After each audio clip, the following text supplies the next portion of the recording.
জামায়াত ইসলামের মূল টার্গেট ছিল ইসলামী আন্দোলনকে শেষ করে দেওয়া। আপনারা জেনে অবাক হবেন, তাদের অ্যাক্টিভিটিসটা অলরেডি এগুলো প্রকাশ করতে শুরু করছে। আমি একটা স্ক্রিনশট দেব, দেখে নিন।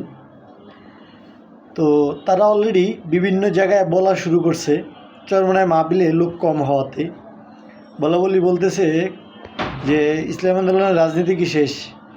না ভাই, ইসলামী আন্দোলনের রাজনীতি এত তাড়াতাড়ি শেষ হয়নি। মাহফিলে ঈদের মাসে ঈদের ছুটি কাটে এরপরে যাওয়াটা অনেকের জন্য কষ্ট হয়ে গেছে, এই জন্য যাইতে পারে না। তার মানে এই না যে ইসলামী আন্দোলনের রাজনীতি শেষ।